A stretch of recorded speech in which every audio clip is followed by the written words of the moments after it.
तो हेलो मेरे प्यारे प्यारे शेरों, आप लोग जो है अच्छे से होंगे, मस्त होंगे, ठीक है। अपने टॉपिक को अच्छे से पढ़ रहे होंगे। और जो आप बोर्ड के विद्यार्थी भी हैं, यानी कि जो क्लास 10 वाले हैं, वो अपने आप को जो है पूर्ण रूप से तैयारी करने में जुट गए होंगे। और उनकी जो है जो उनकी सोच है, उनकी जो सोच जो है हमेशा पूरी हो, तो इसलिए आप लोग अच्छे से एकदम मेहनत से पढ़ते रहिएगा।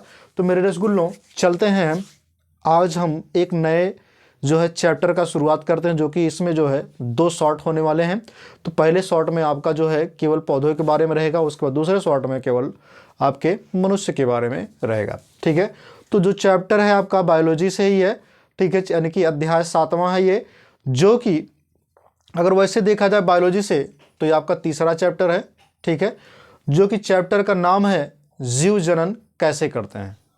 जीव जनन कैसे करते हैं, ये चैप्टर का नाम है, ठीक है। चैप्टर का नाम क्या है? जीव जनन कैसे करते हैं, है ना मेरे रसगुल्लों।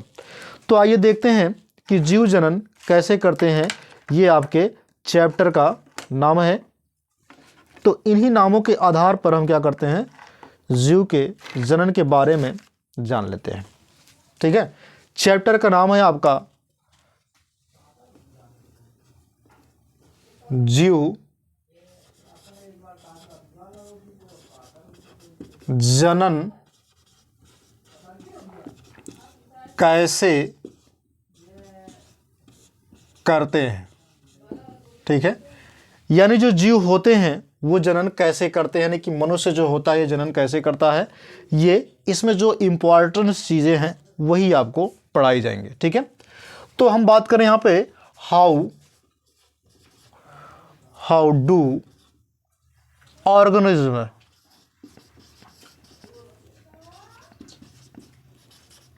ठीक है, ऑर्गेनिज्म से रिप्रोडक्शन क्या होगा, रिप्रोडक्शन,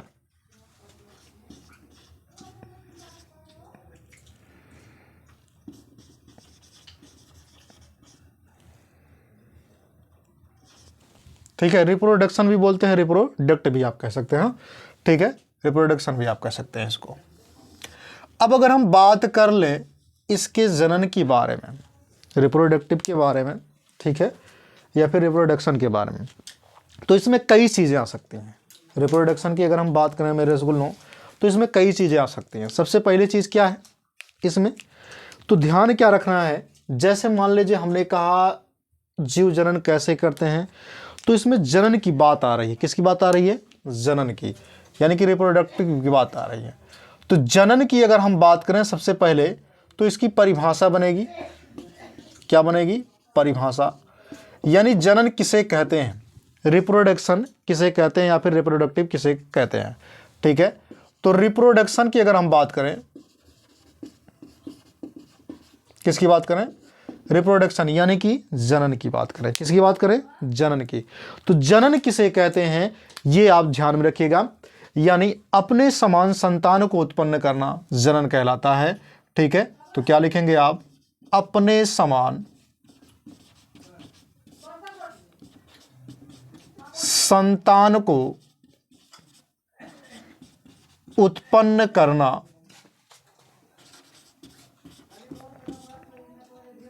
ठीक है जनन कहलाता है। समझ में? अपने समान संतान को उत्पन्न करना क्या कहलाता है? जनन कहलाता है। अगर हम रिप्रोडक्शन की बात करें तो रिप्रोडक्शन जो होता है ये 2 प्रकार का होता है। कितने प्रकार का होता है?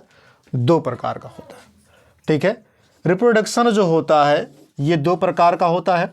तो सबसे पहली अगर हम बात कर लें यहाँ पे, ठीक है, रिप्रोडक्शन जो होता है ये 2 टाइप्स होते हैं, ठीक। तो टाइप्स कौन कौन से होते हैं ये आपको ध्यान में रखना है। तो सबसे पहले मेरे रसगुल्लों को याद रखना है, सबसे पहला जो होता है जिसको बोलते हैं एसेक्सुअल। क्या बोलते हैं? एसेक्सुअल, एसेक्सुअल, ठीक है। दूसरा होता है एसेक्सुअल रिप्रोडक्शन या रिप्रोडक्टिव, ठीक है, रिप्रोडक्शन। उसके बाद दूसरा क्या होता है तुम्हारा? सेक्सुअल होता है।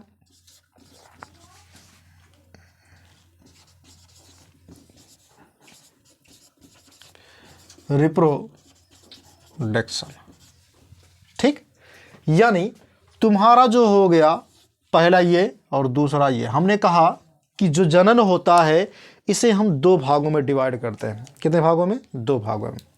इसको हम क्या बोलते हैं? इसको बोलते हैं अलैंगिक जनन। क्या बोलते हैं? अलैंगिक जनन बोलते हैं। क्या बोलते हैं मेरे रसगुल्लों? अलैंगिक जनन बोलते हैं।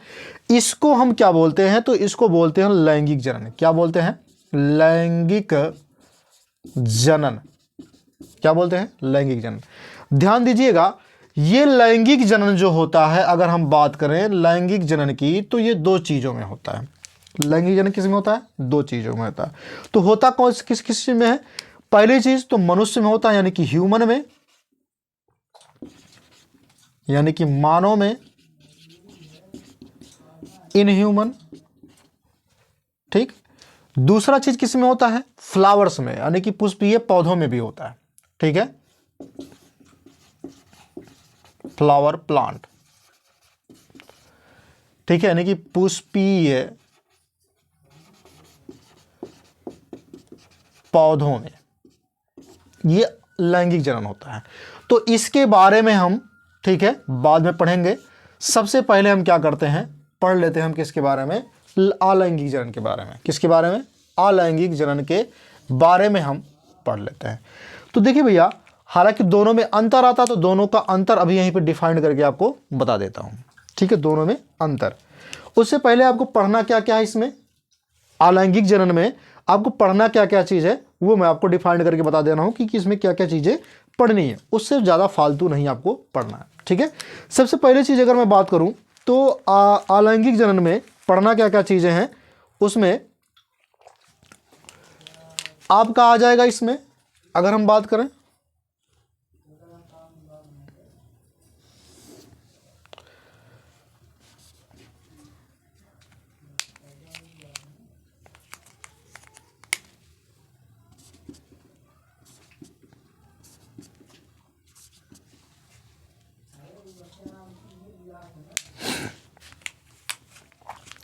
सबसे पहले आपको पढ़ना है फिजन्स।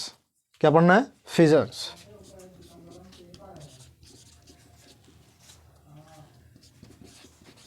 ठीक, फिजन्स को क्या बोलते हैं? विखंडन बोलते हैं। क्या बोलते हैं? विखंडन बोलते हैं। ठीक, अब ये जो विखंडन होता है ये भी टू टाइप्स होता है। कितने टाइप्स होता है? Two types. तो इनको भी आपको पढ़ने हैं। समझ में आ रहा है? तो टू टाइप्स कौन कौन होते हैं ये भी ध्यान में रखना है। तो वो आपके होते हैं द्विविखंडन, और क्या होता है इसमें? बहुविखंडन। द्विविखंडन और बहुविखंडन, जिसको बोलते हैं इसमें, ठीक है, बाइनरी फिजन्स। दूसरा क्या बोलते हैं इसमें? ठीक है, मल्टीपल। क्या बोलते हैं? मल्टीपल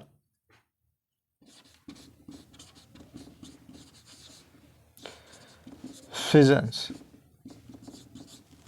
ठीक, इसको हम क्या बोलते हैं?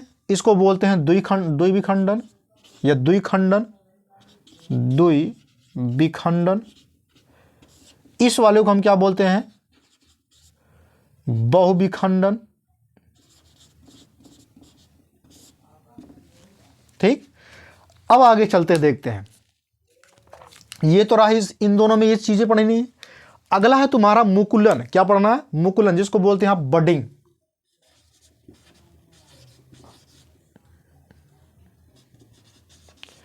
इसको बोलते हैं मुकुलन।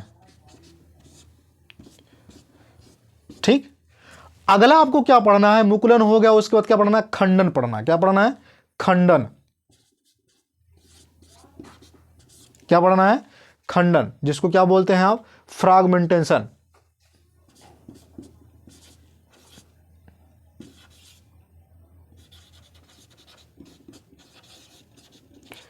फ्रैगमेंटेशन। ठीक है, ये हो गया खंडन। उसके बाद क्या पढ़ना है? तो बीजाणुओं द्वारा। क्या पढ़ना है? बीजाणुओं द्वारा। बीजाणुओं द्वारा, बाई, ठीक है, बाई स्पोर्स। By spores. उसके बाद क्या पढ़ना है आपको, ठीक है, कायिक प्रावर्धन द्वारा। किसके द्वारा? कायिक प्रावर्धन द्वारा, यानी कि वेजिटेटिव, ठीक है, वेजिटेटिव रिप्रोडक्शन, ठीक है, कायिक प्रावर्धन द्वारा।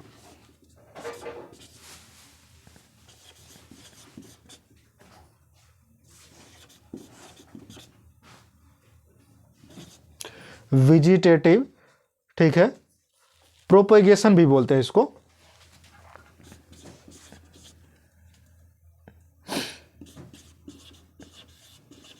प्रोपेगेशन, ठीक, या फिर इसको बोलते हैं रिप्रोडक्शन भी बोल सकते हैं, यानी कि इसको क्या बोलेंगे? कायिक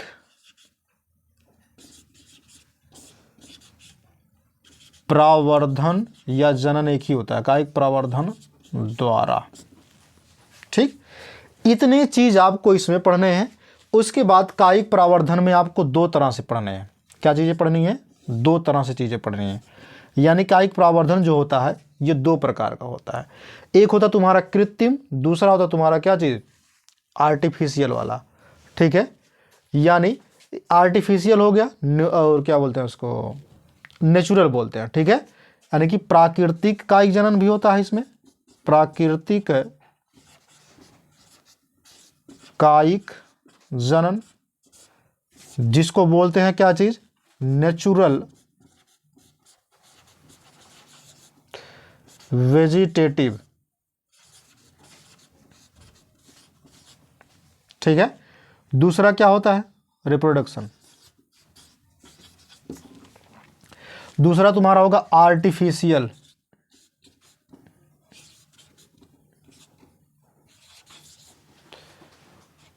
आर्टिफिशियल वेजिटेटिव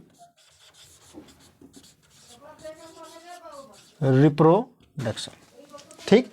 ये इतने चीजें आपको इस वाले शॉर्ट, इस जो वीडियो में ये इतना पढ़ना। उसके बाद आर्टिफिशियल वाले की अगर हम बात करें तो इसमें भी आपको कलम लगाना, दाब लगाना, ठीक है, गूटी बांधना और रोपड़, ये चीजें पढ़ने हैं। उसके बाद ये शॉर्ट जो है यहीं पे समाप्त हो जाएगी, ज़्यादा कुछ नहीं पढ़ना। उसके बाद पुष्प के बारे में लास्ट में जाते जाते हम लोग पढ़ लेंगे, ठीक है।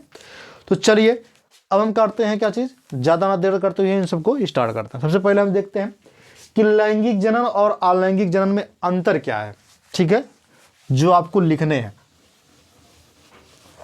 तो लैंगिक जनन में और अलैंगिक जनन में अंतर क्या है, ये बहुत इंपॉर्टेंट है, पूछा जाता है कि लैंगिक जनन और अलैंगिक जनन में अंतर आप बताइए, ठीक है। तो बहुत सिंपल है, ज़्यादा कुछ कठिन वगैरह भी नहीं है। लैंगिक जनन और अलैंगिक जनन में अंतर, ठीक है, और बहुत छोटा बताऊंगा, ठीक। तो ध्यान रखिएगा इन चीज़ों को, लैंगिक जनन और अलैंगिक जनन के बारे में, ठीक है। सबसे पहली चीज़ क्या है कि लैंगिक जनन और अलैंगिक जनन की अगर हम बात करें, किसकी बात करें? लैंगिक जनन और अलैंगिक जनन की अगर हम बात करें तो मेरे रसगुल्लों ध्यान दीजिएगा इन बातों को, ठीक है, कि जो अलैंगिक जनन होता है, क्या होता है? अलैंगिक जनन में एक ही जनक यानी कि एक ही पेरेंट्स की आवश्यकता होती है। तो इसमें क्या होगा? एक जनक, जनक मतलब क्या हो जाएगा? माता पिता हो जाएगा, ठीक है, की आवश्यकता होती है। पहला पॉइंट हो गया। दूसरा पॉइंट तुम्हारा, और इसमें किसकी आवश्यकता होती है?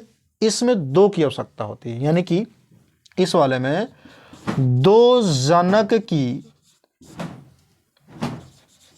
आवश्यकता होती है, दो जनक की आवश्यकता होती है। आप पूरा लिखेंगे, ठीक है, पूरा वर्ड को बढ़िया से लिखेंगे, आप समझ में आए? क्योंकि आपको नंबर लेना है तो आपको अच्छे से लिखना, हम तो खाली शार्ट में आपको समझाते हुए चल रहे हैं, ठीक है।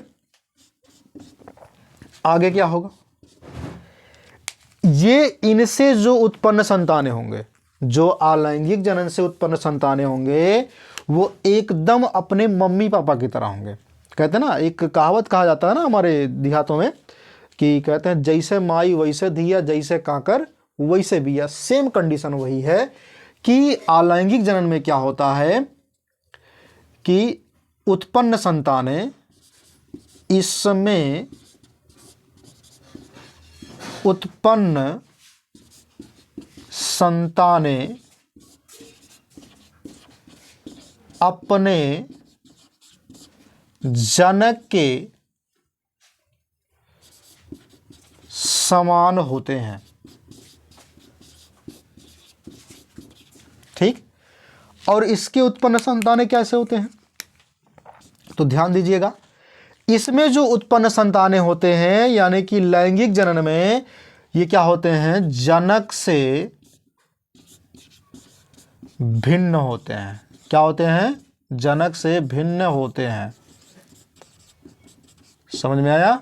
जनक से क्या होते हैं? भिन्न होते हैं। मतलब आपको पता है कि आपका जो जन्म हुआ है आप अपने शकल के एकदम हूबहू टू कॉपी जो है अपने मम्मी या पापा का नहीं पाए हैं। ठीक है, तो ये लैंगिक जनन किस में होता है? मनुष्यों में होता है। समझ में आया? उसके बाद अगला पॉइंट अगर हम बात कर लें यहाँ पे अगले की, तो ध्यान दीजिएगा यहाँ पे। ठीक है, ये तो हो गया इसकी बात। उसके बाद अगर हम बात करें इस वाले पॉइंट में यानी कि अलैंगिक जनन का अगला पॉइंट क्या बनेगा? इसमें जब इसमें जनन की आवश्यकता नहीं होती यानी कि इसमें निषेचन नहीं होता, तो इसमें अगर लिख दीजिएगा निषेचन यानी कि फर्टिलाइजेशन नहीं होता। ठीक, लेकिन इस वाले में निषेचन होता है यानी कि इसमें क्या होता है? निषेचन होता है। ठीक, उसके बाद क्या है? अगर हम बात करें इसके अगले पॉइंट की तो निषेचन होगा। जब इसमें निषेचन नहीं होगा तो जायज सी बात है इसमें युग्मक बनेगा नहीं, तो अगला हो जाएगा इसमें युग्मक की आवश्यकता नहीं होती और इस वाले में युग्मक की आवश्यकता होती है यानी कि निषेचन के बाद क्या बनता है? इसमें युग्मक की आवश्यकता होती है। युग्मक पे युग्मका लिख दिए थे, युग्मक की आवश्यकता होती है यानी कि गैमेट की आवश्यकता होती है। ठीक है, अगला चीज क्या कह रहा है समझिएगा, अगला पॉइंट आपको जो बनेगा। ठीक है, अगला पॉइंट जो बनेगा आपका, ठीक, इस वाले में जब युग्मक बनेगा और इस वाले में युग्मक नहीं बनेगा तो इसमें समसूत्री विभाजन होगा और इसमें क्या होगा? अर्धसूत्री विभाजन होगा। यानी इसमें अगर हम बात करें तो कौन सा विभाजन होगा? समसूत्री विभाजन होता है। क्या होता है? समसूत्री विभाजन होता है। और इस वाले में कौन सा विभाजन होता है? तो अर्धसूत्री विभाजन होता है। क्या होता है? अर्धसूत्री विभाजन होता है। समझ में आया? अर्धसूत्री विभाजन होता है। इतनी बातें समझ में आ गई। ठीक है, मुझे लगता है कि आपको इन सब चीज़ें जो है ये पॉइंट आपको समझ में आया होगा, है कि नहीं? तो अब ध्यान में क्या रखना है, जब आपको इतना समझ में आ गया फिर आगे चलते हैं, एक एक करके उनके बारे में हम जानकारी लेते हुए चलते हैं, है ना? तो इसको आपने जो है लिख भी लिया होगा, स्क्रीनशॉट भी ले लिए होंगे। चलते हैं अब इसको रफ करते हैं। अब इसके आगे जो देखना था, इसमें हमने क्या दिखा था इसमें कि विखंडन क्या होता है। ठीक है, विखंडन के बारे में हम जान लेते हैं। किसके बारे में जानते हैं? विखंडन के बारे में।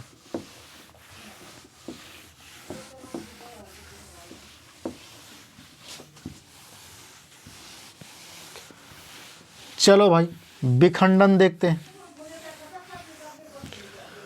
अगर हम विखंडन की बात करें, किसकी बात करें? विखंडन की। तो विखंडन क्या होता है? किसकी बात करें? विखंडन की। ठीक है, जिसको बोलते हैं फिजन्स। क्या बोलते हैं? फिजन्स।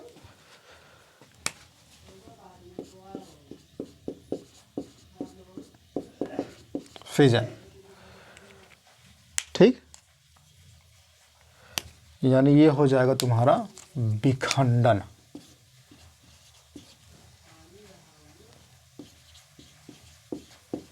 तो सबसे पहले आपको ये जानना कि विखंडन क्या होता है।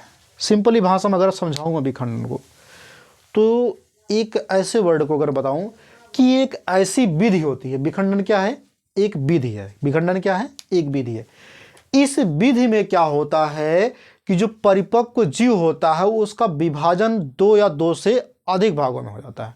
यानी कि 2 या 2 से अधिक कोशिकाओं में क्या हो जाता है? वो विभाजित हो जाता है। जब ऐसा हो जाता है तो इसे हम क्या कहते हैं, क्या बोलते हैं, विखंडन बोलते हैं। सबसे पहले इसमें क्या चीज़ विखंडित होता है, तो सर्वप्रथम क्या होता है, इसमें जो केंद्रक होते हैं वो विभाजित होते हैं। क्या विभाजित होते हैं, केंद्रक विभाजित होते हैं। फिर उसके बाद क्या होता है, धीरे धीरे उनका जो कोशिका द्रव्य विभाजित होता है। समझ में आएगा इतनी बात। यानी आप क्या लिखेंगे कि विखंडन जो होता है इस विधि में, ठीक है, विखंडन क्या है, यह एक विधि है, यह एक विधि है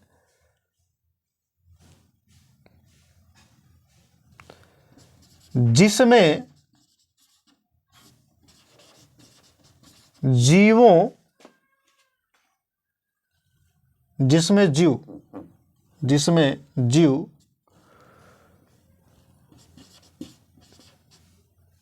विभाजित, जिसमें जीव दो भागों में से लिखो, दो से अधिक भागों में, जिसमें जीव दो से अधिक भागों में, दो से अधिक भागों में विभाजित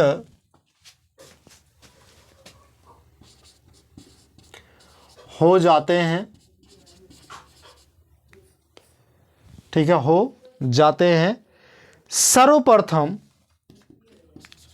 इसमें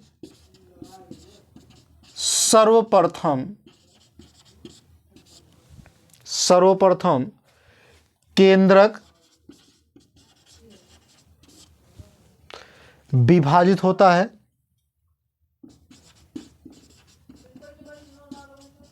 विभाजित होता है। फिर कोशिका द्रव्य विभाजित होता है। समझ में आया इतनी बात।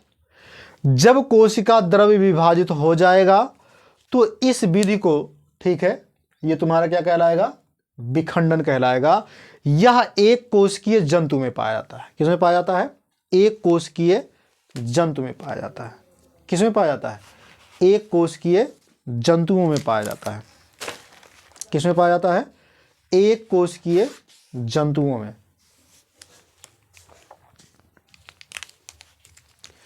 ठीक है, एक कोशिकीय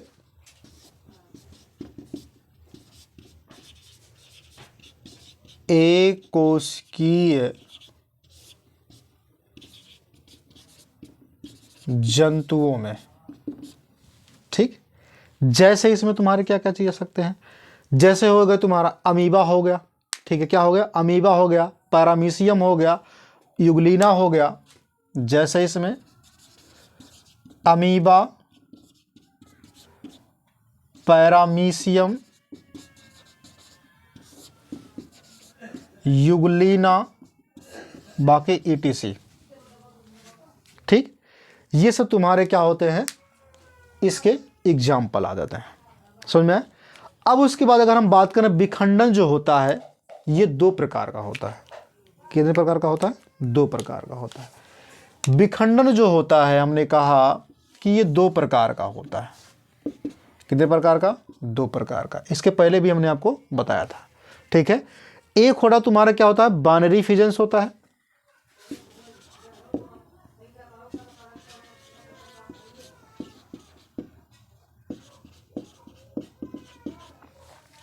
दूसरा आपका क्या होता है, यहां पे पहला तो आपका बाइनरी हो गया, दूसरा आपका हो जाता है, अगर हम बात करें यहां पे, ठीक है, मल्टीपल।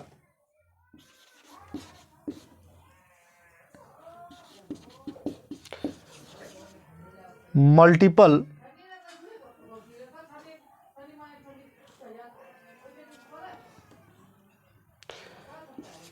मल्टीपल फिजन्स। ठीक, अब क्या ध्यान देना इसमें, इस वाले को क्या बोलते हैं, विखंडन वाले, इसको वाले को क्या बोलते हैं, इस वाले को हम बोलते क्या है, द्विविखंडन। द्विविखंडन। विखंडन, इस वाले को क्या बोलते हैं? बहुविखंडन। तो इसमें लिखूंगा नहीं ज़्यादा मैं, ठीक है, समझा देता हूं आपको। अगर हम द्विविखंडन और बहुविखंडन की बात करें, किसकी बात करें? द्विविखंडन और बहुविखंडन की। द्विविखंडन का मतलब क्या हुआ कि इसमें जो है, जो द्विविखंडन की बात अगर हम करें, ठीक है, तो एक ऐसी विधि होती है जो इसके अंतर्गत आती है। किसके अंतर्गत? विखंडन के अंतर्गत आती है। विखंडन के अंतर्गत तुम्हारा क्या आता है? द्विविखंडन आता है, ठीक है। अगर हम बात करें जैसे अमीबा हो गया तुम्हारा, अमीबा में क्या होता है? अमीबा का ना तो कोई आकार होता है, ना तो कोई आकृति होती है, ठीक है, वो एक कोशिकीय जीव है, समझ में?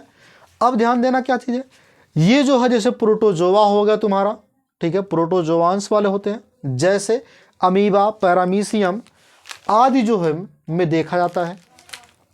किसमें किसमें होता है? तो प्रोटोजोआ वाले में जैसे अमीबा हो गया, पैरामीशियम हो गया, इन सब में क्या होता है? तुम्हारा द्विविखंडन की प्रक्रिया देखी जाती है, ठीक है। तो आप इसमें अगर लिखना चाहेंगे तो लिख सकते हैं। कैसे लिखेंगे आप?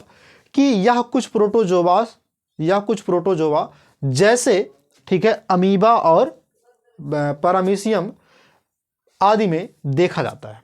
सुनिए, इतना जब आप लिख देंगे उसके बाद आप लिखेंगे आगे कि इसमें जो है कोशिकाएं विभाजन द्वारा, इसमें जो कोशिकाएं क्या होती हैं? विभाजित होकर के, कोशिकाएं विभाजित होकर के दो बराबर भागों में बढ़ जाती हैं। दो बराबर भागों में क्या होती हैं? बढ़ जाती हैं।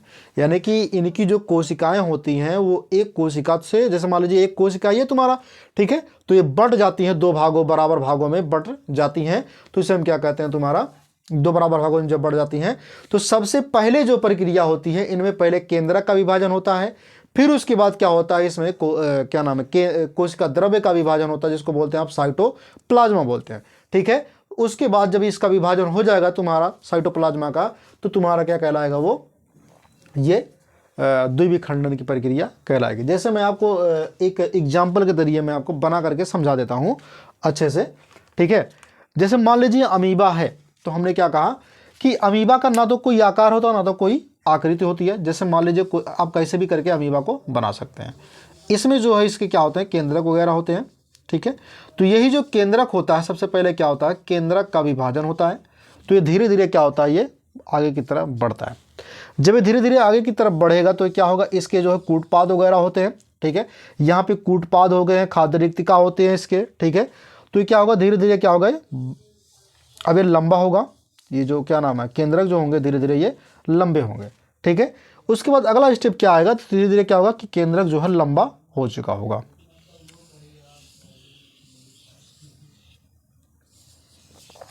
यानी ये जो है क्या चीज़ है कि केंद्रक अब धीरे धीरे अलग हो रहे हैं। उसके बाद अगला जो स्टेप आपको आ जाएगा, ठीक है, ये अमीबा का फिगर ध्यान रखिएगा, अमीबा में, ठीक है, द्विविखंडन है। अब आगे जो बनेगा तुम्हारा केंद्रक और कोशिका द्रव्य दोनों अलग हो जाएंगे, ठीक है।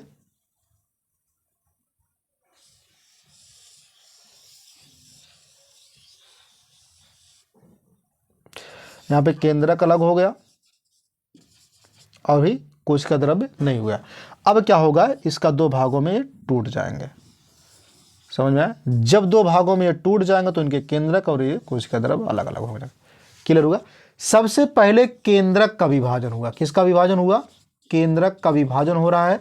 जब केंद्रक का विभाजन हुआ है उसके बाद कोशिका द्रव्य का विभाजन हुआ है। तुम्हारा क्या होता है? कोशिका द्रव्य होते हैं। क्या होते हैं? इसमें जो कोशिका फ्यूल भरने साइटोप्लाज्मा इसमें भरे होते हैं। तो कोशिका द्रव्य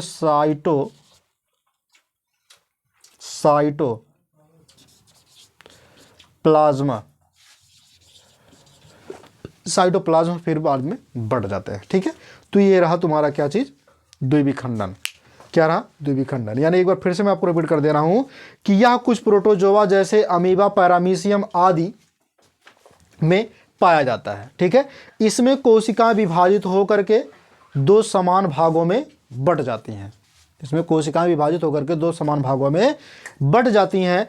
इसमें सबसे पहले केंद्रक बढ़ता है, फिर उसके बाद कोशिका द्रव्य बढ़ता है। क्या बढ़ता है? कोशिका द्रव्य बढ़ता है, ठीक है। तो इतना मैंने इसके बारे में बता दिया। आप ऐसे बना करके आप उसको लिख सकते हैं। उसके बाद तुम्हारा क्या है? बहुविखंडन। अगर हम बहुविखंडन की बात करें तो ये भी ऐसा इसी का भाग है। तो आप क्या लिखेंगे बहुविखंडन में? लिखेंगे क्या चीज, इसको समझाते हैं। बहुविखंडन का मतलब क्या होगा कि जो एक भागों से कई खंडों में टूट जाए, बहुविखंडन। ठीक है, जैसे तुम्हारा क्या होता है पैरामीशियम भी, पैरामीशियम तुम्हारा द्विविखंडन होता है। ठीक है, अगर हम बहुविखंडन की बात करें, किसकी बात करें? बहुविखंडन, जैसे प्लाज्मोडियम क्या होता है? प्लाज्मोडियम। ठीक है, तो प्लाज्मोडियम किस में आता है? बहुविखंडन में आता है। ठीक है, इसको समझाने के लिए मैं आपको ऐसे समझाता हूं, जैसे मलेरिया परजीवी होता है ना, मलेरिया परजीवी प्लाज्मोडियम। ठीक है, तो वही चीज होता है। बहुविखंडन की जो प्रक्रिया होती है, अगर हम इसमें बात करें तो ये एक कोशिकीय जंतुओं में कोशिका द्रव्य विभाजन होता है। ठीक है, इसमें कौन सा विभाजन होता है?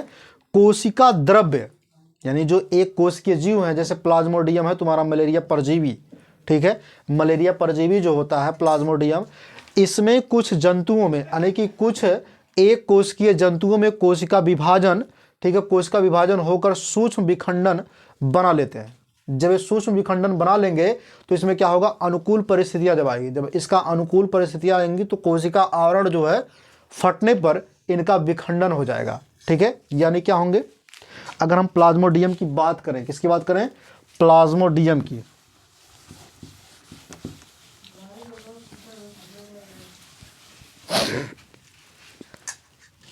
प्लाज्मोडियम की।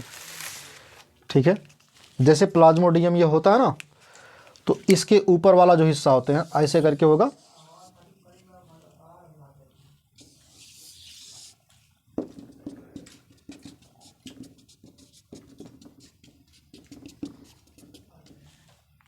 ठीक, और इसमें क्या होंगे? ऐसे करके जो इनमें भरे होंगे केंद्रक वगैरह।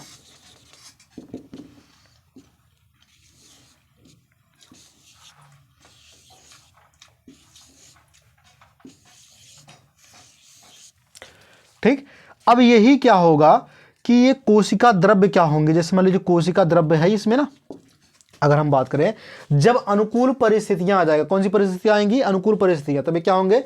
फट जाएंगे। क्या होंगे? ये फटेंगे। फट करके क्या होंगे? ये बिखर जाएंगे। जब इनका जो है फट करके जब फट जाएंगे तो क्या होंगे? इनका बिखराव होगा, तब ये चल करके जो है आगे चल के निकल जाएंगे। ठीक है, इसमें क्या चीजें होती है ध्यान दीजिएगा। जैसे इसमें अगर हम बात करें, इसमें जनक कोशिका होता है, तो जनक कोशिका क्या होगा? इस छोटे छोटे जो होते हैं ना, तो जनक कोशिका से धीरे धीरे क्या होंगे? जनक कोशिका के केंद्रक में अनेक विभाजन होगा। मतलब इनके जो केंद्रक पहले बनेगा, एक पहला वाला केंद्रक बनेगा। सपोज ऐसे समझा देता हूं, जैसे मान लेते हैं प्लाज्मोडियम है। ठीक है, ये कुछ देर के लिए अमीबाना मानकर प्लाज्मोडियम मान लेते हैं। इसके केंद्रक में क्या होगा? कई बार विभाजन होगा। देखिए कई बार विभाजन हुआ इसके केंद्रक में। जब ये परिपक्व हो जाएंगे पूर्ण रूप से, फिर क्या होगा? इनका जो है स्फुटन होगा, इनके ये फूट जाएंगे। जब ये फटेंगे यानी कि स्फुटन होगा, तो ये कई जो है बिखर जाएंगे। ठीक है, तो इसलिए जो मलेरिया परजीवी जो होते हैं ऐसे जो है कई भागों में बिखर जाते हैं, तब चल के क्या होता है तुम्हारा? इसमें बहुविखंडन की प्रक्रिया होती है। समझ में आ गई इतनी बातें? अब उसके बाद अगर हम बात करें आगे, ठीक है, आगे तुम्हारा जो आता है वो आता है बडिंग। क्या आता है? बडिंग, जिसको बोलते हैं आप मुकुलन। क्या बोलते हैं? मुकुलन। ठीक है, तो इसको हम रफ करें, उसके बाद हम पढ़ते हैं मुकुलन के बारे में। किसके बारे में पढ़ लेते हैं? मुकुलन के बारे में।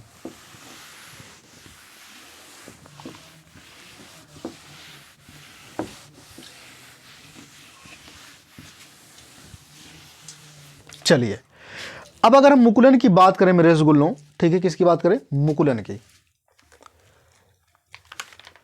तो मुकुलन, इसमें ध्यान रखिएगा, मुकुलन की अगर हम बात करें बर्डन की, तो इसमें कई चीजें आप किया जाती हैं।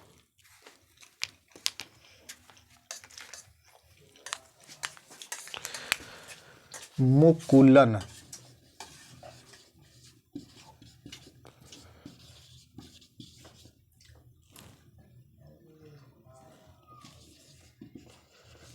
बडिंग।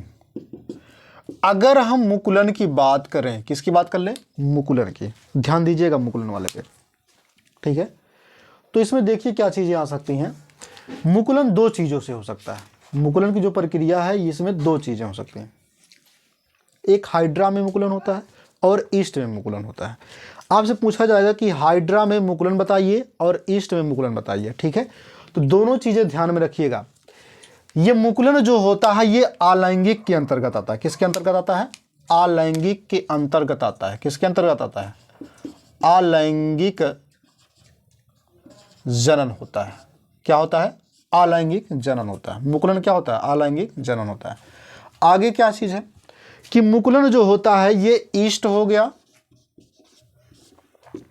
और हाइड्रा हो गया, इनमें जो है मुकुलन होता है, ईस्ट और हाइड्रा में। तो आपसे इनमें से कोई भी एक चीज़ें पूछे जा सकते हैं जो कि बहुत ही इंपॉर्टेंट है। ये क्वेश्चन आपसे कई बार पूछा गया है, ठीक है, कि ईस्ट में कौन सा जनन होता है। तो ऑप्शन में आपको मिलेगा मुकुलन या फिर लैंगिक। अगर अलैंगिक जनन मिलेगा, मुकुलन नहीं मिलेगा, तो आप अलैंगिक जनन लगाएंगे। अगर दोनों दिया हो, दोनों अगर दिया हो तो ये आप इसको ऑप्शन में लगाएंगे, इसको नहीं। समझ में इतनी बात? क्योंकि ये जो है बड़े पैमाने पे होता है और ये छोटे पैमाने पे होता है, इसी का ये शाखा है। समझ में आएगा इतनी बातें?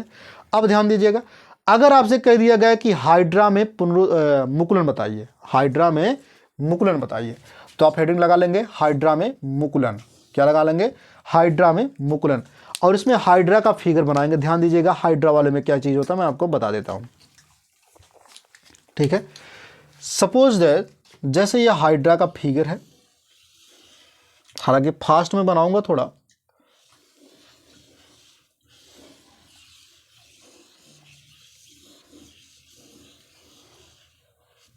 ठीक। ये जो हाइड्रा है इसी पे क्या होते हैं, धीरे धीरे कलिकाएं आने लगते हैं। क्या आने लगते हैं? मुकुलन के जो है इसी पे कलिका आने लगते हैं, ठीक। जब इस पे कलिका आने लगेंगे तो धीरे धीरे क्या होंगे? कलिका ये परिपक्व होंगे। क्या होंगे?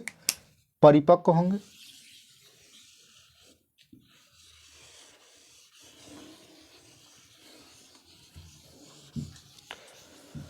जब ये परिपक्व होंगे,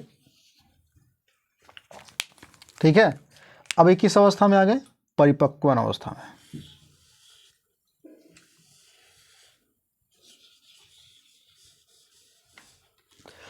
जब ये परिपक्वन की अवस्था में आ जाएंगे तो यहां से क्या होंगे? ये टूटेंगे, अलग टूट जाएंगे। क्या होंगे? अलग टूट जाएंगे। जब ये टूटेंगे तो क्या होगा? एक नए जीव, एक नए जो है हाइड्रा का ये निर्माण कर देंगे। एक नए हाइड्रा का क्या कर देंगे? एक निर्माण कर देंगे। समझ आ गया? एक नए हाइड्रा का निर्माण कर देंगे। समझा? तो यही चीज़ है इसमें। इसमें जो कलिकाएं होती हैं, एक कलिकाएं क्या होती हैं? टूट करके एक नए हाइड्रा का निर्माण कर देती हैं। ये रहा सेम कंडीशन ऐसे ईस्ट वाले में भी होता है। जैसे मैं आपको समझाऊं ईस्ट वाले में, ठीक है, अगर हम ईस्ट की बात करें, ईस्ट में मुकुलन, ठीक है, तो ईस्ट में जो होता है इसी में भी ये सब चीज़ होती हैं, कलिकाएं आ जाती हैं इसके ऊपर। समझ में आया? जैसे ये तुम्हारा केंद्र को वगैरह होगा, ये इसी पर कलिकाएं आ जाती हैं। ये कलिकाएं धीरे धीरे क्या होती हैं? ये सिकुड़ती हुई चली जाती हैं। ये क्या होती हैं? कोशिका द्रव्य जो इसमें होता है, कोशिका भित्ति जो होती है, ये धीरे धीरे क्या होती है? सिकुड़ती हुई अंदर की तरफ चली जाती है। और एक स्थिति ऐसी आती है कि ये क्या होते हैं? दोनों अलग हो जाते हैं। दोनों क्या हो जाते हैं? अलग हो जाते हैं, ठीक है। दोनों क्या हो जाते हैं? अलग स्थिति पे आ जाते हैं। तो ये होगा तुम्हारा ईस्ट में जनन। यहाँ से क्या हो जाते हैं? ये अलग हो जाते हैं, एक नए ईस्ट का जन्म हो जाता है, ठीक है। तो आप हेडिंग डालेंगे ईस्ट में मुकुलन। आप लिख सकते हैं ईस्ट में मुकुलन कैसे होता है, ठीक है। कैसे लिखेंगे? सबसे पहले आप इसको लिख लीजिए कि हाइड्रा में मुकुलन, ठीक है। तो हाइड्रा में मुकुलन क्या लिखेंगे कि कुछ निम्न श्रेणी के बहुकोशिकीय, कुछ निम्न श्रेणी के बहुकोशिकीय जंतुओं जैसे हाइड्रा में मुकुलन पाया जाता है। जैसे हाइड्रा में मुकुलन पाया जाता है। मुकुलन जो होता है ये अलैंगिक जनन का एक भाग होता है। आगे आप लिखेंगे, ठीक है, कि मुकुलन की कोशिकाओं में पुनर्जनन की क्षमता होती है। यानी कि मुकुलन की जो कोशिकाएं होती हैं उनमें पुनर्जनन होता है, ठीक है, उनमें पुनर्जनन की क्षमता होती है। मुकुलन हाइड्रा के शरीर पर एक स्थान पर, ठीक है, कोशिकाएं क्या होती हैं? मुकुलन जो होता है, जो हाइड्रा होता है मुकुलन में, ठीक है, हाइड्रा के शरीर पर एक स्थान पे कोशिकाएं क्या होती हैं? नियमित रूप से विभाजित कर, ठीक है, एक उभार बनाती हैं। जब इसमें विभाजन हो जाता है धीरे धीरे क्या होती है? एक उभार बनाती हैं। धीरे धीरे देखो उभार बनाया है, उसके बाद क्या हुआ?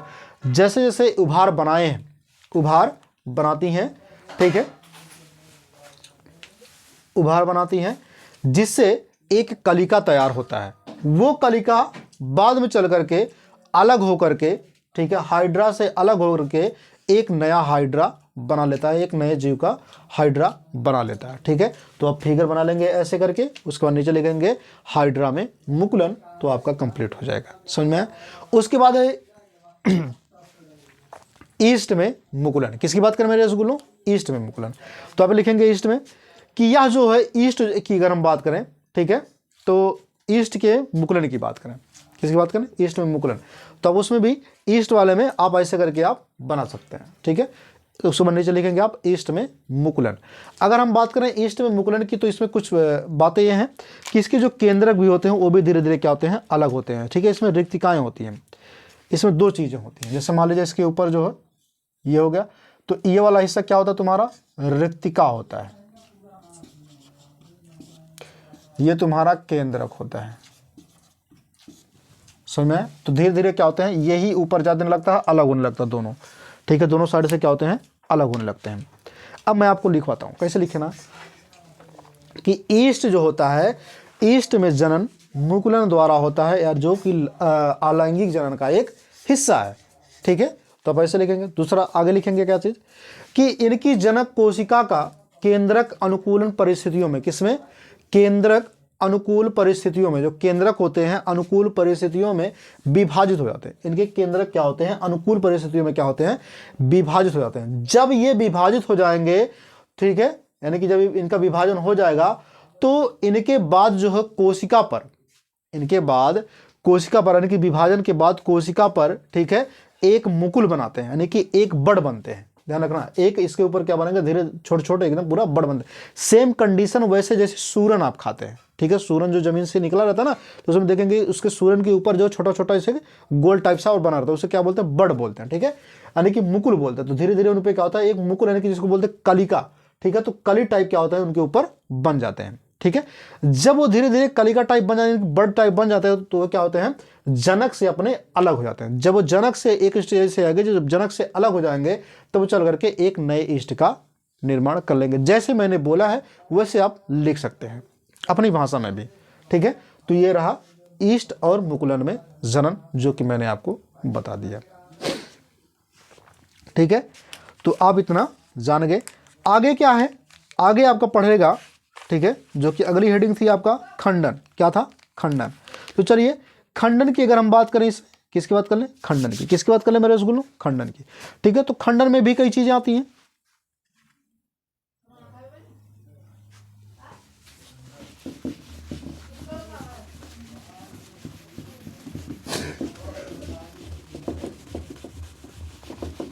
चलो भाई, खंडन की अगर हम बात कर लेते हैं,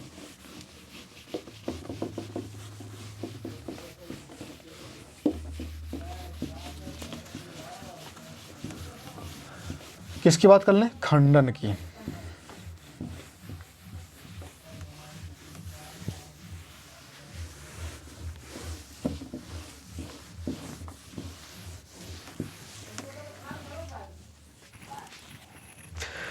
तो मेरे रसगुल्लों, कहते हैं ना कि अच्छी किताबें जो होती हैं वो जल्दी समझ में नहीं आती। अच्छी किताबें हों या अच्छे लोग हों, वो जल्दी समझ में नहीं आती। उनको समझने के लिए क्या करना पड़ता है? आपको कुछ दूर तक उनके साथ चलना पड़ता है। ठीक है, ताकि आपके करीब कौन है ये समझने के लिए आपको चलना पड़ेगा। समझ में आया? तो चलिए अब हम क्या करते हैं, खंडन के बारे में जानते हैं। किसके बारे में? खंडन विधि के बारे में। ठीक है, तो खंडन विधि क्या है इसके बारे में हम पढ़ लेते हैं। ठीक है, तो देखिए भैया, खंडन क्या होता है? किसकी बात करें? खंडन की, फ्रैगमेंटेशन की।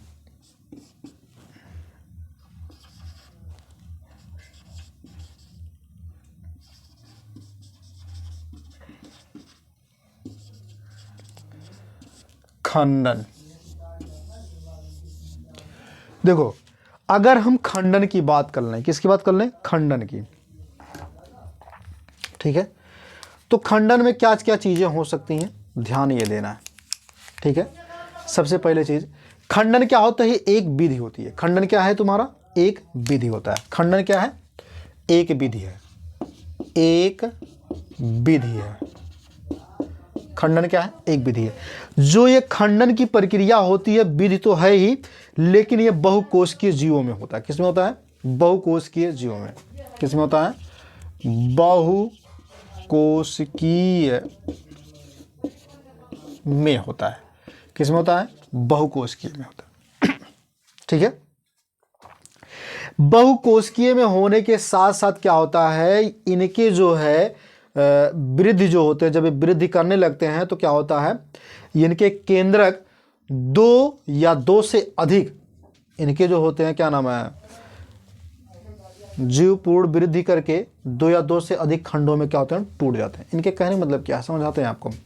खंडन का मतलब सिंपली भाषा में आपको समझाऊं कि जो ये होते हैं, ठीक है, खंडन की प्रक्रिया होती किसकी चीज में, ये भी ध्यान रखना। तो स्पाइरोगाइरा में किसमें होता है? Spirogyra,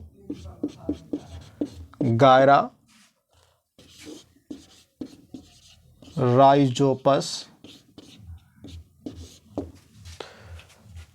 hydra, Ulothrix. किसमें होता है? यूलोथ्रिक्स।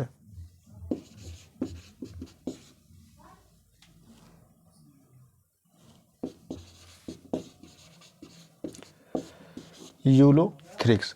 इन सब में क्या होता है तुम्हारा, खंडन की प्रक्रिया होती है। ठीक है।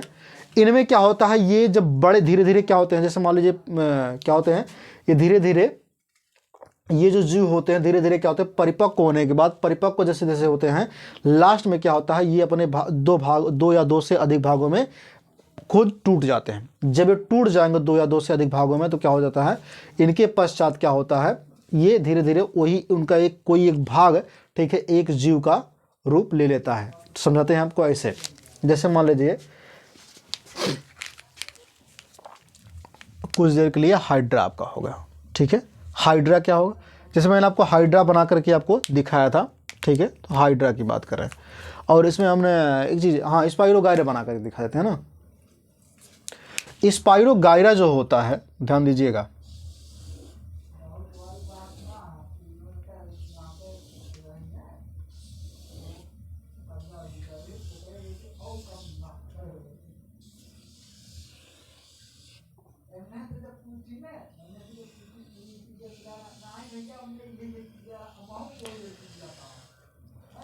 ठीक।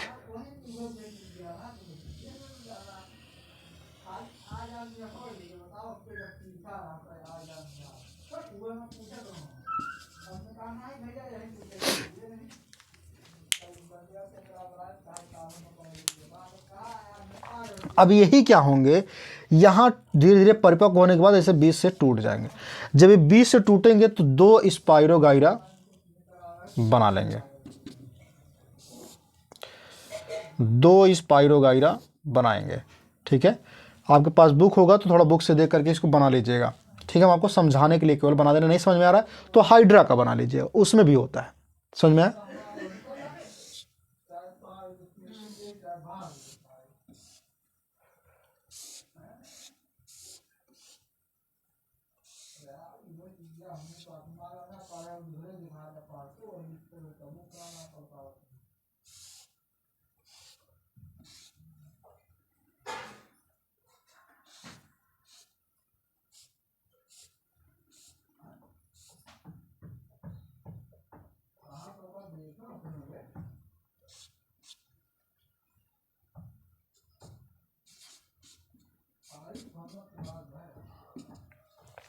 ठीक।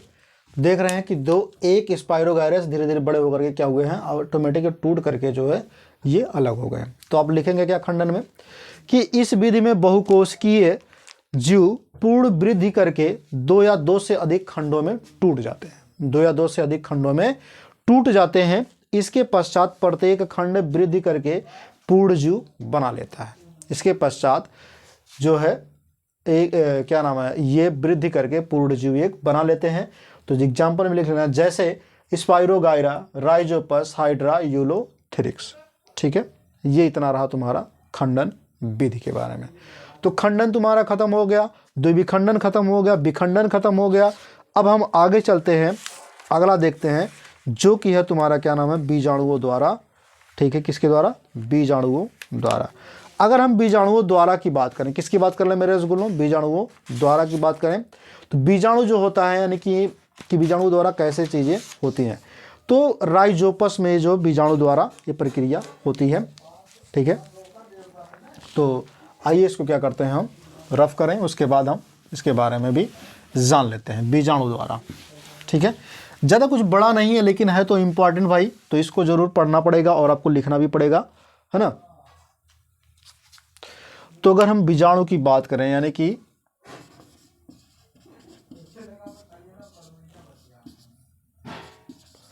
स्पोर की बात करें,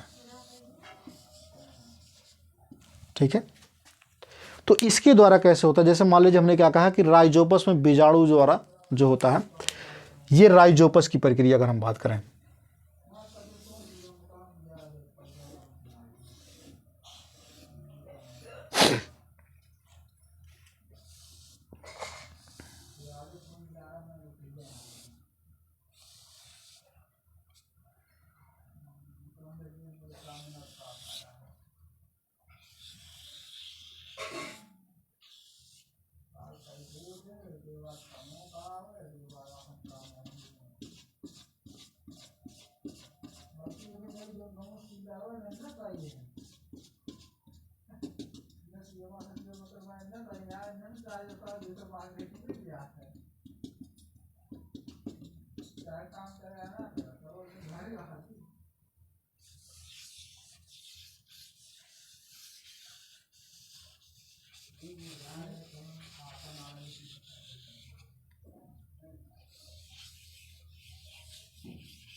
ये है तुम्हारा क्या चीज़? राइजोपस। समझ में आया? तो इसमें क्या करना है, ध्यान दीजिएगा, इसमें ये चीज़ होती है बीजाणुधानी, इसमें होता है बीजाणुधानी, ठीक। इसका क्या होता है? बीजाणुधानी का स्फुटन होता है। क्या होता है? स्फुटन होता है। जब ये चल करके परिपक्व होकर फूटेंगे तो इनके जो बीज होंगे वो चल करके फिर क्या होंगे? नीचे जाएंगे पृथ्वी पर, तो क्या होंगे? फिर से वो एक नए राइजोपस का निर्माण करेंगे। समझ में आया? और इनकी जो डालियाँ होती हैं यानी कि जो तने होते हैं, इसकी जो बात करें, जड़ें जो होती हैं वो ऊपर की तरफ लगी हुई है। देखिए ऊपर की तरफ थोड़ा बहुत इसकी जड़ें दिखाई देती हैं, बाकी सब जड़ें नीचे होती हैं। समझ में आया? तो इसमें लिखेंगे क्या? पहली बात तो फिगर बनाएंगे, उसके बाद इसमें लिखेंगे इसके नीचे फिगर के नाम को, फिगर का नाम जरूर आप लिखेंगे, नहीं तो आपका फिगर गलत माना जाता है, ठीक है। नीचे लिखेंगे राइजोपस में बीजाणु जनन, ठीक है। तो अब लिखेंगे क्या चीज़ इसमें कि राइजोपस जो होता है, जैसे मान लीजिए क्या होगा तुम्हारा? ब्रेड मोल्ड हो गया, ब्रेड मोल्ड हो गया, राइजोपस हो गया, इन दोनों में बीजाणु जनन होता है, ठीक है। आगे लिखेंगे कि इनमें बीजाणुधानियां, ठीक है, ऊर्ध्वाधर भाग में होती हैं। ऊर्ध्वाधर भाग में बीजाणुधानियां, देखिए ऊर्ध्वाधर भाग में क्या है? बीजाणुधानियां होती हैं, जिसको बोलते हैं हम, ठीक है, स्पोरेंजिया फोरियस, ठीक है। बीजाणुधानियां पाई जाती हैं जो क्या होती हैं?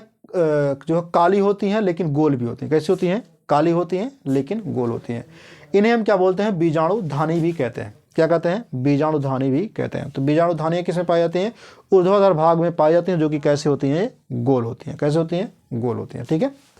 आगे आप क्या लिखेंगे कि बीजाणुधानी के अंदर बड़ी मुक्त, ठीक है, बीजाणुधानी के अंदर संख्या में बीजाणुओं का निर्माण होता है। मतलब इनके अंदर जो है बीजाणु का निर्माण होता है। किसका निर्माण होता है? बीजाणु का निर्माण होता है इनके अंदर। किसका निर्माण होता है?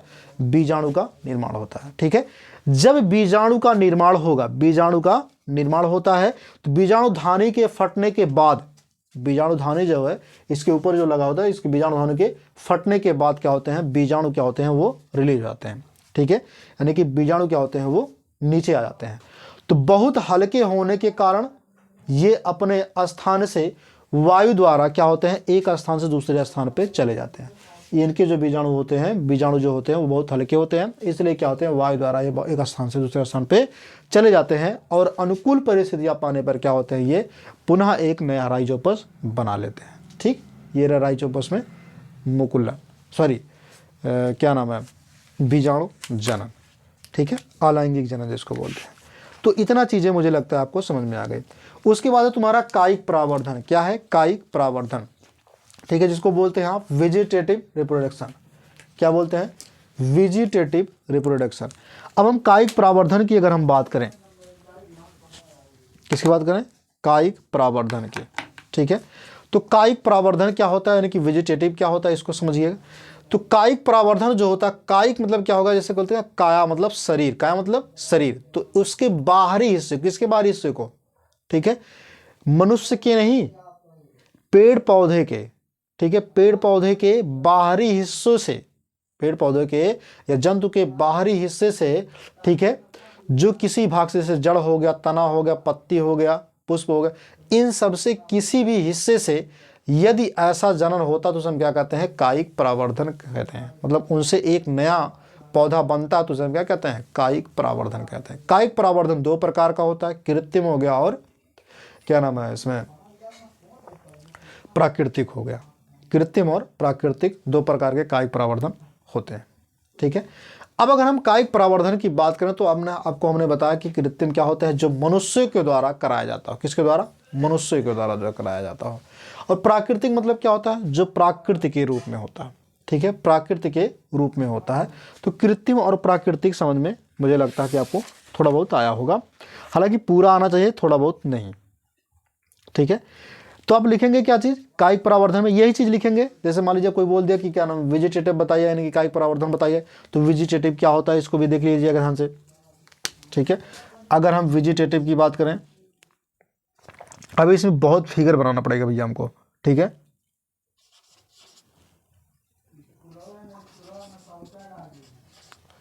वेजिटेटिव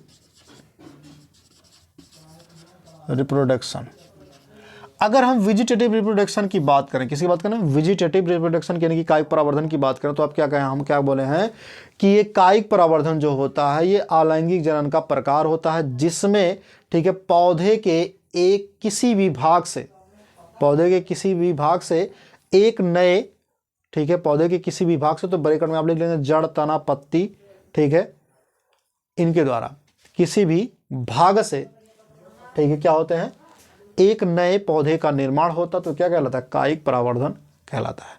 कायिक परावर्धन हमने कहा कि जड़, तना, पत्ती, तो आप क्या लिखेंगे? अगला हेडिंग लगाएंगे आप, तने द्वारा। किसके द्वारा? तने द्वारा कायिक परावर्धन। चलते हैं एक एक करके हम पढ़ते हैं, है ना। मैंने सोचा आपको बता दूं, ऐसे केवल लिखाऊं, मतलब आप लिखते रहिएगा, लेकिन आप समझा करके आपको पढ़ा देता हूं, ठीक है। तो वेजिटेटिव अगर हम की बात करें,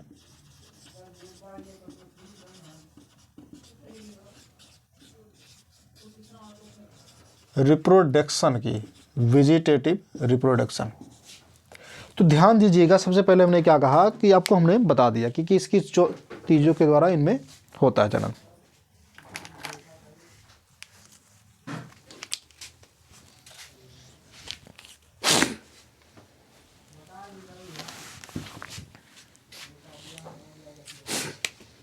इनमें जो है जड़ द्वारा, रूट्स द्वारा, और तना द्वारा, और पत्ती द्वारा, ठीक है, कायिक जनन होता है। ये किस में होता है? पौधों में होता है। किस में होता है? पेड़ पौधों में होता है, पेड़ पौधों में, ठीक। अब सबसे पहले आप हेडिंग लगाएंगे क्या चीज? बाई स्टेम के द्वारा, यानी कि बाई तने द्वारा,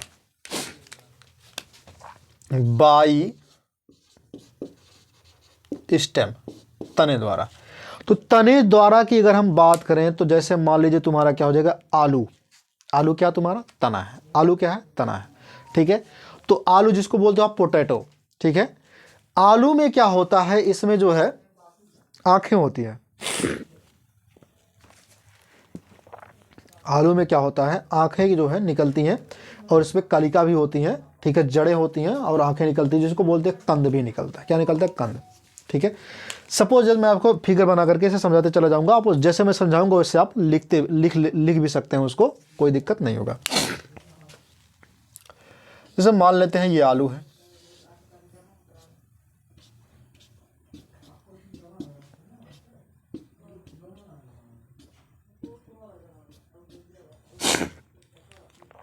अब इन आलू पर क्या है, ठीक है, आंखें निकलेंगे। क्या निकलेंगे? आंखें निकले हैं, तो ये क्या निकले हैं? आंखें। जब ये आंखें निकला तो इनमें क्या होंगे? धीरे धीरे इनमें जड़ भी निकलेगा। क्या निकलेगा? जड़। इन वाले में धीरे धीरे क्या निकलेंगे? जड़, यानी कि पत्तियां भी निकलेंगी।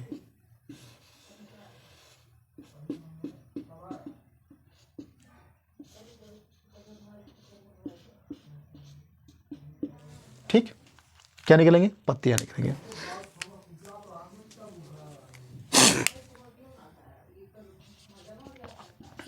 और इसमें क्या होते हैं? धीरे धीरे कली लगने लगते हैं। क्या लगने लगते हैं? कली लगने लगते हैं। यही क्या होता है, ध्यान दीजिएगा, ये जो आंखें आपको दिखाई दे रही हैं, ठीक है, इनमें जो जड़ें निकलती हैं, ठीक है, इनमें छोटे छोटे क्या होते हैं? रोम होते हैं। क्या होते हैं? रोम होते हैं। यही रोम क्या होते हैं? जड़ होते हैं। क्या होते हैं? रोम, जड़े होते हैं। यही रोम धीरे धीरे क्या होते हैं? चल करके आंखें का रूप ले लेते हैं, और इनको जब हम बोया जाता है काट करके, बीच से चाहे काट करके बोया जाए वैसे बोइए, तो इनमें क्या होता है? धीरे धीरे एक जो है तना का निर्माण होने लगता है, और तना क्या होता है? पत्ती रूप में बदलते चले जाते हैं। ठीक है, हम इसके तने वाले हिस्से को खाते हैं। आलू के तने वाले हिस्से को हम क्या करते हैं? खाते हैं। ठीक है, तो आप ये रहा तो किसके द्वारा? ये होगा तुम्हारा तनों द्वारा कायिक प्रावर्धन। क्लियर हो गया इतनी बातें? उसके बाद क्या तुम्हारा? ये तो रहा तने द्वारा। ठीक है, आलू कैसे बनता है ये तो इतना क्लियर हो गया। उसके बाद क्या तुम्हारा? इसमें क्या नाम है? पत्ती द्वारा भी हो सकता है। किसके द्वारा? पत्ती द्वारा। पत्ती द्वारा कैसे होगा? जैसे तुम्हारा क्या नाम है? अजूबा, ब्रायोफिल्म जिसको बोलते हो। ठीक है, मान लेते हैं क्या तुम्हारा, जैसे ये पत्ती है,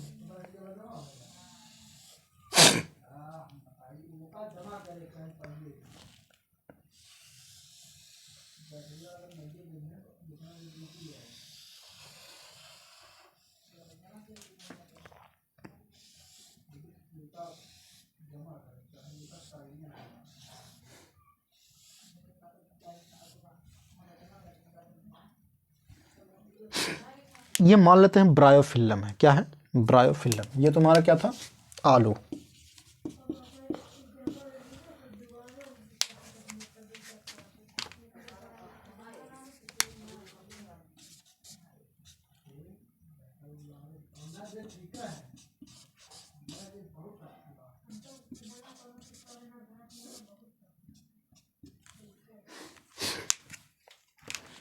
ध्यान क्या देना है, इनकी जो है इन्हीं शाखाओं पे क्या होते हैं? धीरे धीरे,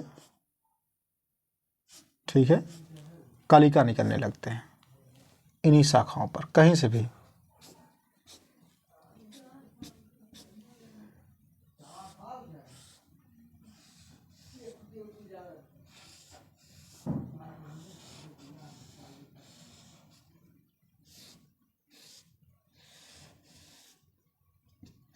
ठीक है, यही कलिकाएं क्या होते हैं? धीरे धीरे जो है, जिसको बोलते हैं कलिका। क्या बोलते हैं? कलिका।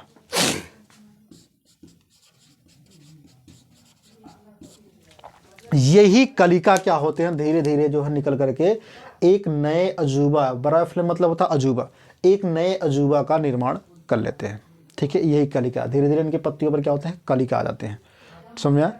तो इन्हीं कलिका को क्या करते हैं? ये जो धीरे धीरे क्या करते हैं? एक नए अजूबा का धीरे धीरे रूप ले लेते हैं। ठीक है, ये हो गया।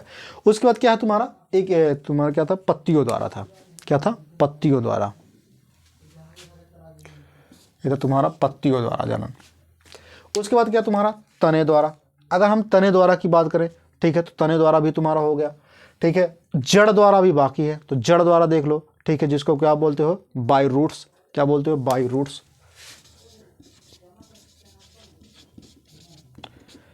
अगर हम बाई रूट्स की बात करें, ठीक है, किसकी बात करें? बाई रूट्स की, तो तने द्वारा कैसे होता है? जैसे मान लीजिए तुम्हारा क्या हो जाएगा? इसमें शकरकंद हो गया। शकरकंद आपको पता है कि कैसे चीज होता है? तो शकरकंद, शकरकंद हो गया, डहेलिया हो गया। ठीक है, तो इधर मान लेते हैं ये तुम्हारा क्या हो गया?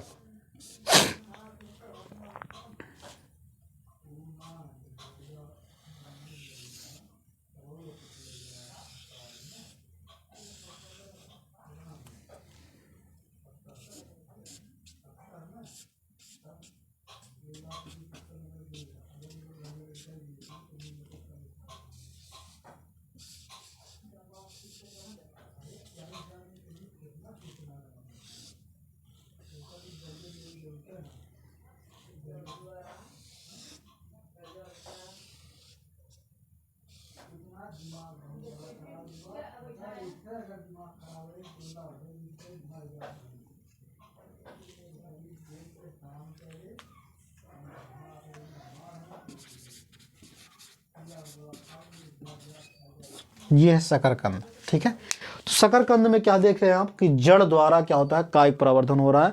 ठीक है, यानी कि जो इनके जड़ को जब बोला गया है तो इनके जड़ में क्या होते हैं, धीरे धीरे क्या होना है, नीचे चल करके तुम्हारे शकरकंद हुए हैं, जो कि आप गंजी जिसको बोलते हो, आप वही खाते हो।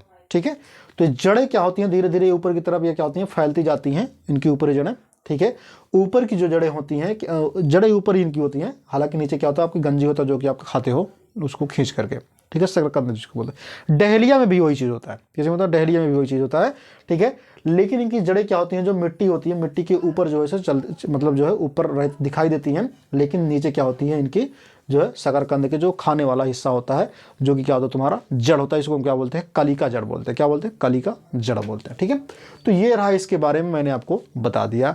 तो ये रहा किसके बारे में, तुम्हारे प्राकृतिक के बारे में। किसके बारे में, प्राकृतिक के बारे में।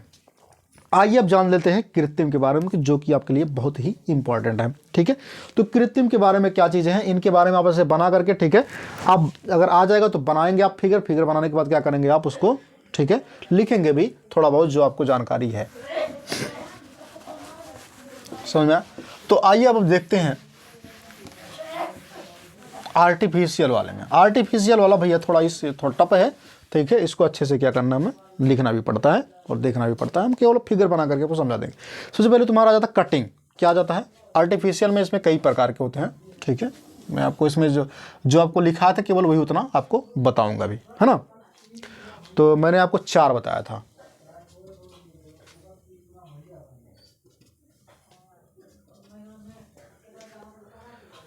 कटिंग,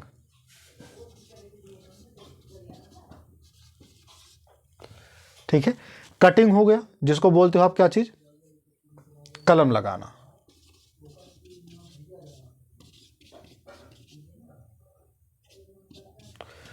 कलम लगाना।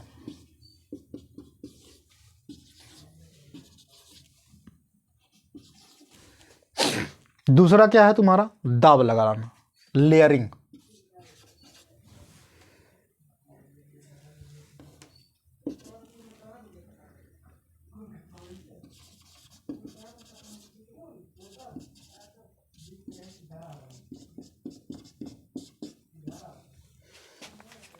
उसके बाद तुम्हारा गूटी बांधना।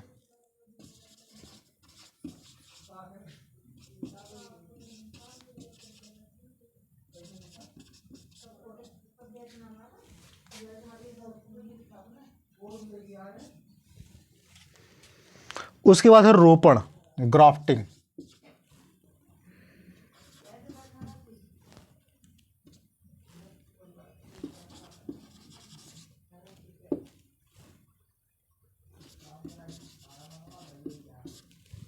रोपण, ठीक।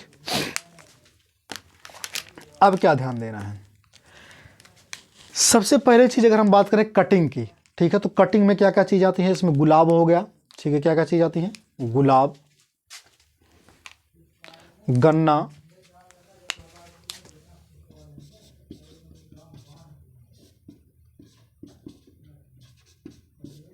गन्ना एटीसी, ये सब चीजें क्या है तुम्हारी जो है कटिंग लगाने वाले में होते हैं। ठीक है, इसको लगभग हम 20 से 30 सेंटीमीटर तक इसको क्या करते हैं, जो है इसको काटते हैं। किस प्रकार से काटेंगे आइए हम बता देते हैं।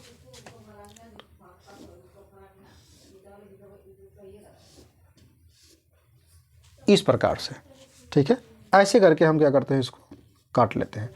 गुलाब वाले को जब हम काटेंगे तो इस प्रकार से जब काटेंगे कलम लगाने के, इसको क्या करेंगे, मिट्टी में बैठा देंगे। ये जो हो गया गुलाब वाले में, समझ में। इसी प्रकार से हम क्या करते हैं, गन्ने वालों को भी काटते हैं।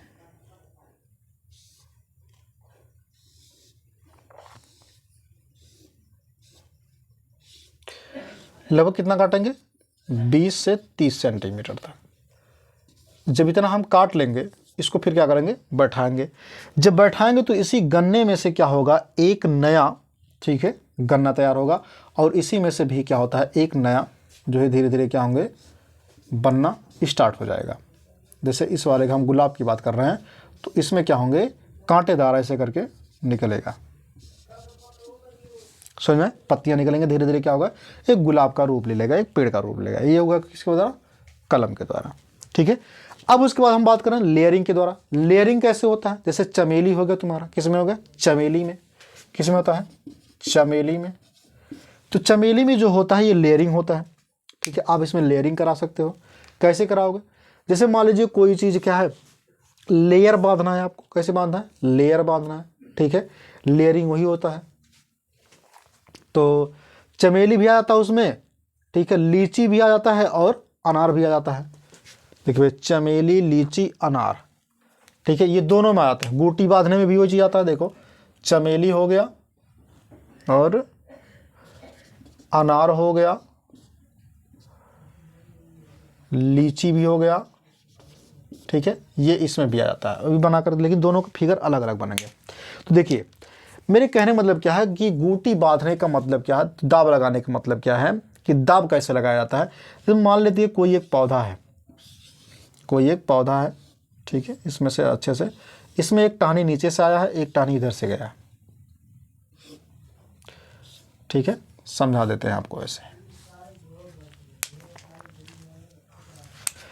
इस पौधे में क्या है, यहां से इस प्रकार से दाब लगा देते हैं और यहां से इसको दाब लगा देते हैं। ठीक है, ये पत्तियां हैं इसकी,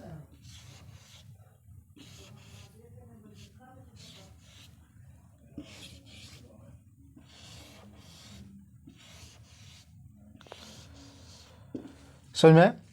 ये इसकी टहनियों को हम जो है पिन से जो है दबा देते हैं एकदम नीचे, अच्छे से इसको क्या कर देते हैं, जमीन में गाड़ देते हैं। ठीक है, दोनों तरफ से पिन लगा करके बढ़िया से इसको गाड़ देते हैं। उसके बाद इसके जो है इसकी टहनियों को खींच करके, जैसे हमारी ये टहनी ये गई है तो इसको खींच करके उसके जमीन में जो है दाब लगा करके क्या कर देते हैं, बांध देते हैं। जब इसको बांध देंगे, इसके जो है अच्छे से वगैरह लेप लगा देंगे, मोम वगैरह का लेप लगा देंगे, ताकि इसमें जो है बैक्टीरिया कीटाणु वगैरह इसमें ना जाए। ठीक है, उसके बाद फिर देखेंगे कि इसके नीचे से क्या होंगे, एक नए जो है नए इसमें पौधे का जो है निर्माण हो रहा है, एक नए तरीके से क्या हो रहा है, एक नया जो है इसमें शाखाएं क्या हो रही हैं, नए निकल रही हैं। ठीक है, ये मेन वाला है, दोनों तरफ से देख रहे हैं कि आगे की तरफ से निकल रही हैं। ये दाब लगाने का मतलब यही, इसी चीज़ को ही, इसकी टहनी को हमने क्या किया, खींच करके उसको दाब लगा दिया। ठीक है, तो दाब लगाना ये हो गया। उसके बाद बात करते हैं हम किसके, गूटी बांधने की। तो गूटी बांधने में कैसे होता है, जैसे मान लीजिए तुम्हारा क्या है,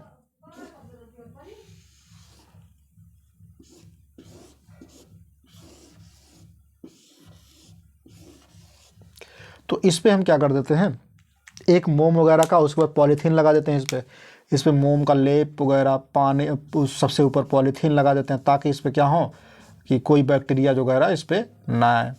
ठीक है, इसको गूटी बांधना बोलते हैं। हाँ, इस पे ध्यान रखिएगा कि इसको काटने के बाद दूसरे किसी का ला करके इस पे जो पॉलीथीन से जो ढकते हैं, ठीक है, दूसरे किसी, ताकि इस पे क्या होंगे, अपस्थानिक कलिकाएं जो है, इस पे अपस्थानिक जड़ें आ जाएं, क्या जाएं, अपस्थानिक जड़ें आ सकते हैं। तो ये रहेगा गूटी बांधना, इसको गूटी बांध देते हैं अच्छे से।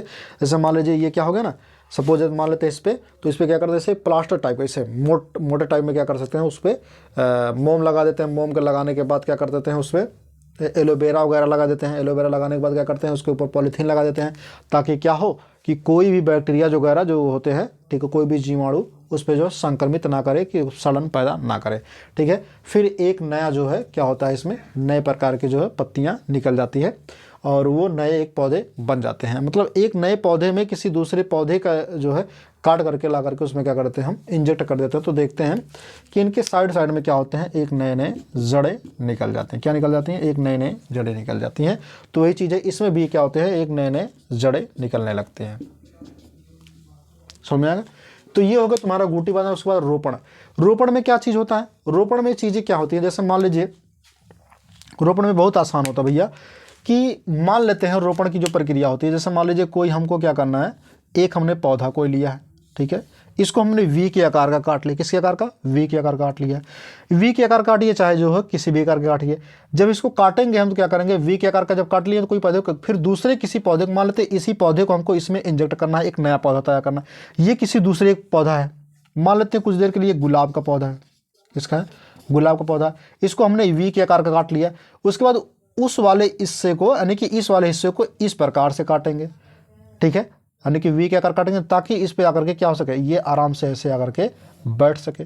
जब इसको बैठा देंगे आराम से, तो इसके बाद इसके ऊपर जो है आराम से लेयर लगा करके, पॉलीथीन का लेयर लगा करके, ठीक है, और इस पर एलोवेरा वगैरह लगा करके अच्छे से इसको बांध देंगे। इसको जब बांधेंगे अच्छे से एकदम पूरा, ठीक है, क्यों बांधेंगे? क्योंकि हमने क्या बताया कि इसमें जो है कोई जीवाणु विषाणु जो है इस पर कोई संक्रमित ना कर सके। जब इसको अच्छे से लगा करके, लेप लगा करके उसके बाद बांध देंगे, तो आराम से क्या होगा, ये तुम्हारा एक गुलाब वाले पेड़ में क्या होगा, एक तुम्हारा मान लेते अगर ये लीची का तो लीची का तो पेड़ तैयार हो जाएगा, अगर ये अनार का तो अनार का पेड़ तैयार हो जाएगा। ठीक है, तो ऐसी चीज़ें बन जाएंगी। तो मुझे लगता है कि इतनी चीज़ें आपको समझ में आ गई, जो कि बहुत ही इंपॉर्टेंट है। फिर मिलेंगे आपको नए वीडियो में, तब तक के लिए आप लोग हंसते रहिए, मुस्कुराते रहिए, अपना टॉपिक को अच्छे से पढ़ते रहिए। ठीक है, अब आगे की वीडियो में आपसे फिर मुलाकात होगी, और हमारे वीडियो को लाइक शेयर सब्सक्राइब करते रहिए। फिर जाते जाते मैं आपको कह दूं कि जो मेरे रसगुल्ले हैं, ठीक है, जो किसी के चक्कर में क्या करते हैं, पूरा रात भर जगते हैं और क्या नाम है, पढ़ाई नहीं कर पाते, तो उनके लिए एक वर्ड है, 2-4 लाइनें कहूँगा। क्या कहते हैं, ई लाख कसम खाई बाकी तू इसकर विश्वास ना जीत पैबा। ई लाख कसम खाई बाकी तू एकर विश्वास ना बन पैबा। रिचार्ज करावत करावत भैया, रिचार्ज करावत करावत गरीब हो जाइबा, बाकी तू एकर खास ना बन पैबा, बाकी तू एकर खास ना बन पैबा।